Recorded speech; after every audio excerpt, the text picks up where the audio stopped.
જામકંડોરણાના ચિત્રાવડ ગામે એક ટ્રકમાં આગ લાગવાની ઘટના સામે આવી છે। મરચા ભરેલા ટ્રક કે જેમાં આગ લાગી ગઈ હતી, જેના કારણે અફરાતફરી મચી। આગ લાગવાનું કારણ હાલ શોર્ટ સર્કિટ જાણવા મળી રહ્યું છે। શોર્ટ સર્કિટના કારણે આગ લાગી હોય અને મરચા ભરેલ ટ્રક હોય, મોટા પ્રમાણમાં નુકસાની વેઠવાનો પણ વારો આવ્યો છે। જામકંડોરણાના ચિત્રાવડ ગામ પાસે આ ઘટના બની છે। લગભગ લાખોનું નુકસાન થયું હોય તેવી માહિતી મળી રહી છે।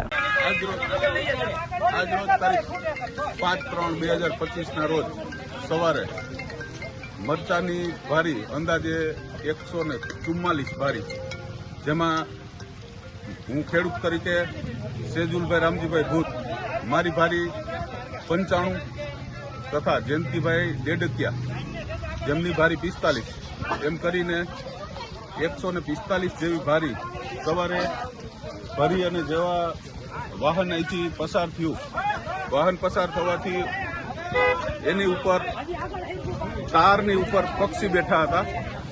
વાહનની અવાજના હિસાબે પંખી ઉડવાથી અને તાર થોડા નીચા હોવાથી એમાં સ્પાર્કિંગ થઈ અને આ ટેમ્પો સળગી ગયો।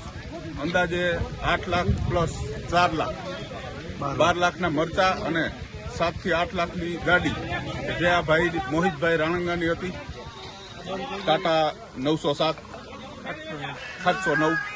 એટલે આ નુકસાની ખૂબ જ મોટી નુકસાની ગયેલ છે અને ટેમ્પાવાળાને પણ એની રોજીરોટી છીનવાઈ ગયેલ છે।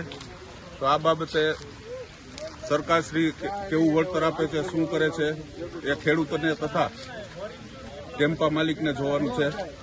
તો એવી નમ્ર અરજ કરીએ છીએ કે આ બાબતે યોગ્ય નિર્ણય લે।